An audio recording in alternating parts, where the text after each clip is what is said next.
The wealthiest people I know only think about skills. They think about what can I learn and then what can this skill get me. And so they will always take any money they can to buy more skills. And in the beginning, you have to buy all the skills yourself. Once you have enough skills that you can generate an excess of income, you can start buying other people's lives. And what I mean by that is like everything comes down to buying time.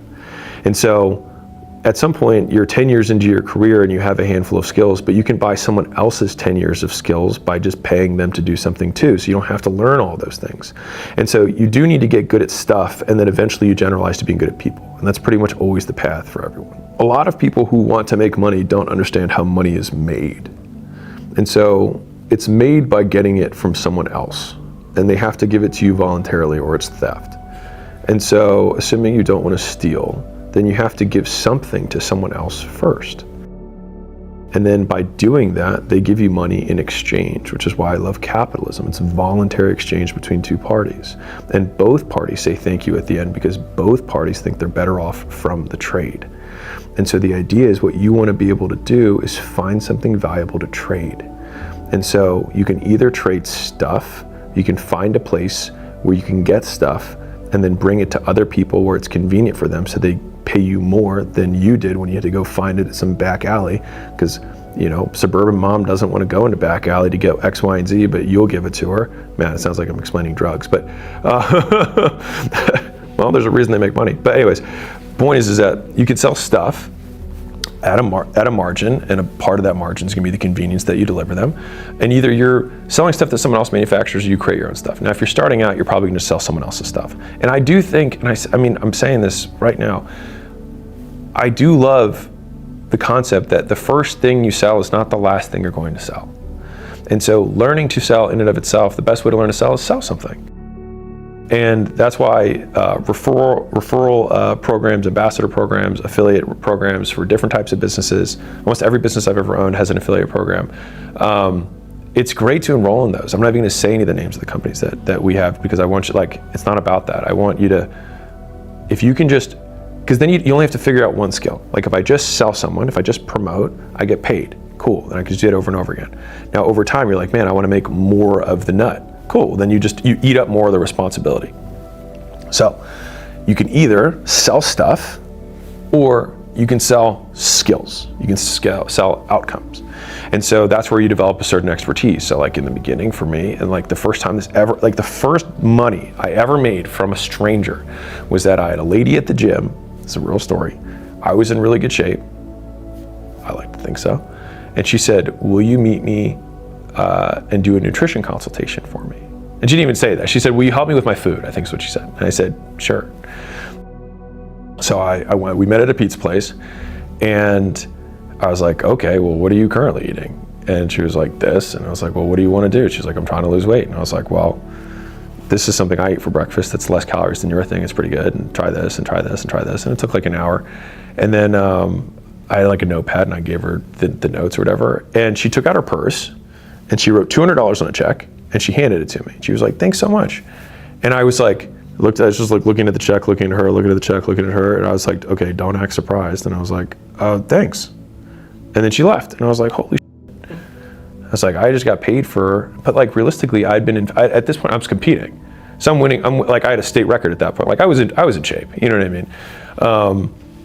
And I think she knew I was a state record holder because the gym that I was a powerlifting gym.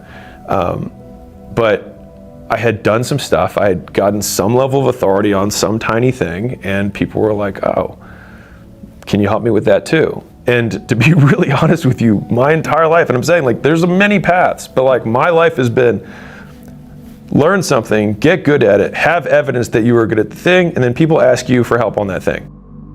And so in the beginning, people asked me how to get in shape, and then I started a business around getting people in shape, and then people who had businesses around getting people in shape asked me how I was getting my businesses that were getting people in shape to work, and then people who had businesses that were national scale that helped people in a specific niche or industry started asking me how I was helping people in a specific niche or industry, and then people who had really big businesses just started asking me, how did you get a really big business?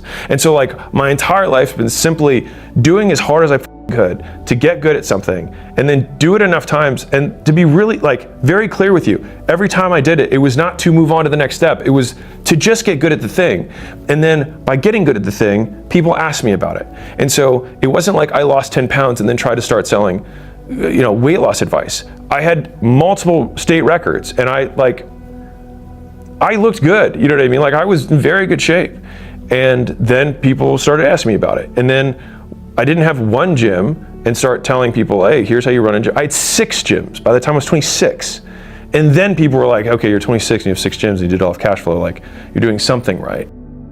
And then people started asking me about the stuff. And then when I had the licensing business doing $4 million a month, people who had other bigger businesses are doing $1 million a month or $500,000 were like, how do you get to $4 million a month? And I was like, well, this is what I did. And so I've just tried to figure it out. And it's the path has always been revealed as I took more steps. And so I think a big fallacy in the early on days is trying to think that you're going to figure out the entire path before you even take the first step. It's just not true. 30.44% of people who finish their first month of school make their first dollar online. I know how hard that first dollar is. There's so much to get the first dollar across the road, because the second dollar comes so much faster after that. That's why I invest in the company. That's why I'm so adamant about it. But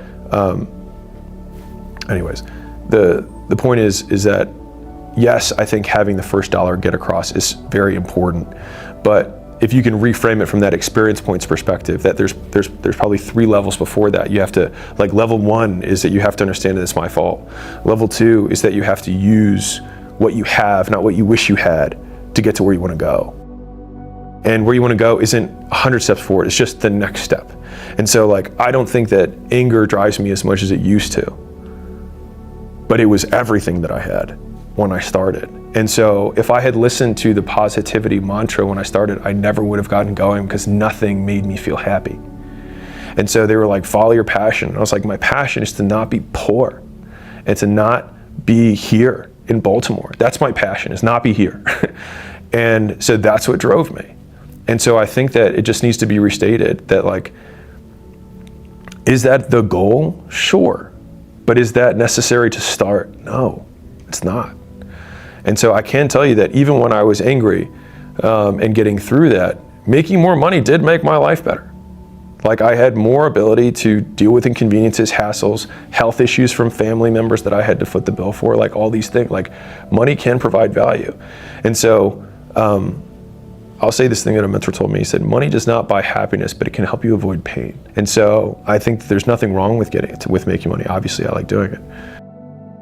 I just hate the people who espouse that you have to feel a certain way to win, or that winning when you're angry or sad or in pain or ashamed is somehow wrong.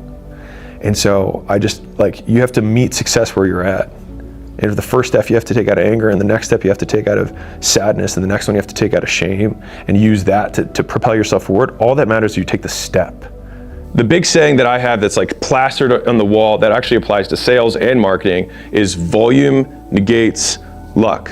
If you don't want to rely on luck and rely on one of those 10 ads or 5 ads that you make to be amazing, you just make more ads. And I can't tell you the amount of times that it just reset the bar, and that's what I'm hoping to do with this video, is the amount of volume that the people who are ahead of you are doing is not 2x or 3x more. It's oftentimes 100x more, right? Even the 35 times 4, I think 140 pieces, the guy was making 15. It was 9x the volume of what he was doing. Right? And some of you guys are making 5 ads a month or 1 ad a month and thinking that that's somehow going to be sufficient to get to your goals.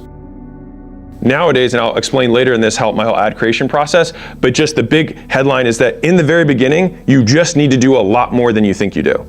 The second is, once you've done more, then at what point do you start shifting to better? And the way that you can figure that out is when the return on effort for better exceeds 1 incremental unit of more. Meaning, if I've got one sales guy. If I add a second sales guy, then I think I have a high degree of certainty that I can probably double my sales by doing that.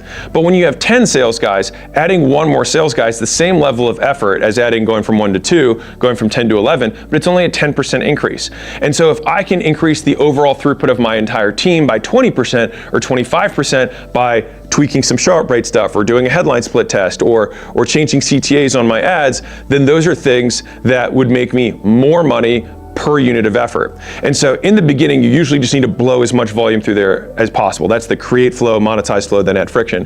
The optimization steps really only matter when you have flow going through. And so you do more first, and then once you're big enough, better becomes a better return on effort. But once you then go through the better steps, then you usually have to go back to, okay, how do we do 10 times more than we are now? How do we go from 10 sales guys to 100 sales guys? And that's the thinking that you have to go through in order to start scaling in terms of orders of magnitude. And when you have so much volume, you're able to iterate so much faster. Like even us recently, we started making more content on YouTube. And we already noticed as a team, we were like, oh, this is awesome. We're learning so much faster again with, like, we're literally putting out 4 or 5 videos a week instead of 1 video a week. And so we're learning about headlines and thumbnails, and there's less pressure per video because we're like, cool, learn that, let's move on to the next one. And so it allows you to just iterate so much faster without getting your ego and your emotions, tied into it. Here's how I do it, is I ask the question, what would stop me from 10xing the business right now? And if the answer is nothing, then we 10x the business. Now, most times there is something that would break, like what would break first? And so as soon as we identify what is the first thing that would break if we 2x, 5x, 10x, we then isolate that thing, put all of our focus towards fixing it, and then we do the increase in volume. And that is how we continue to deconstrain until we go to the next bottleneck, and then deconstrain that, and then grow into the next bottleneck, because we have a fundamental belief that all businesses will continue to grow until their point of constraint, and then they will grow no further. So you identify the constraint, relieve the constraint, and allow it to grow again. Growth occurs as an after effect of the inputs you put into the system. Now, once you've done as much as you can, more, and you've done it as well as you can, better, when you can't do any more, any better, you start and trying something new. And the reason that I have new last is because the cost of change of doing something new is guaranteed, but the return on something new is not. And so I like to say that as a big warning for the fact that the vast majority of entrepreneurs want to spend 80% of their time on doing new stuff, when really they should spend 90% of their time doing more and better of what is already working for them. The only time you do new stuff is when nothing is working. So when you're starting as an entrepreneur, everything's new, and you keep trying until something works. Once it works, you have to unlearn the whole experimentation idea, and then you have to go, great, I need to do as much as I possibly can and do it as well as I possibly can. And so it's a different mindset that you have to get into, but that's how you start scaling. Now, what point do you start doing something new? Well, if you've already said, okay, I can't do more for a very clear reason that there's a big cost. Like sometimes there's a huge incremental cost past a certain barrier. I think we really are, let's say you're a local gym, all right? If you're a local gym and you're spending, call it $10,000 a month on ads, you're reaching every single person in your radius multiple times a week. And so that's on one platform. And so you're like, okay, in order for me to scale this, it's not really about doing more or even doing that better. It's like I've saturated the crap out of the eyeballs here. Well, that's when doing something new will yield a higher return. You'll get a better return on effort. And so that's where like, okay, maybe I'm gonna start doing an outbound, or I'll start doing the paid ads, but just on another channel. I'll start running YouTube ads. I'll start running Google search ads. I'll start running display ads. I'll start doing direct mail pieces. I'll start radio ads. Like there's a number of things that you could do in terms of other channels, but they would be new. And so this is the thought process that I have when I approach that, which is if you could double the sales of your company and it would take a year, would you do it? But you had to wait a year before they doubled. Most people would say yes. You had to invest, call it half a year's profits in order to getting your business to double. Would you do it? Yes, that'd probably be a really good return on investment. If you put half a year's profits and you double the business, you're getting a 200% return. That's awesome, right? And so the thing is that people start something new and they spend 1 month of ad spend and they say, oh, it didn't work, I lost money. Why? Like, I'm gonna stop. But the reality is that it's gonna take you 3 months, 6 months, sometimes 12 months to get that return to actually pay off. And what I mark is progress, not the dollar. So it's like, okay, first, are we getting clicks? Okay, we're getting clicks. Okay, are we getting opt-ins? Okay, we're getting opt-ins. Are the opt-ins we're getting the right type of people that we're looking for? Okay, yes. Or if they're not, then we start tweaking the messaging, we start tweaking the funnel until we get the right people. Okay, now we have the right people who are opting in. Great, now can we get them on the phone? Can we get them in person? Can we get them to show up to some sort of conversion event, some sales event that we can then try and sell them something, right? And so you keep walking the dollar over the bridge until eventually it comes to the other side. But that takes money, and that takes time, and that takes learning, but it's a return on investment, because if you do double your lead flow in a year,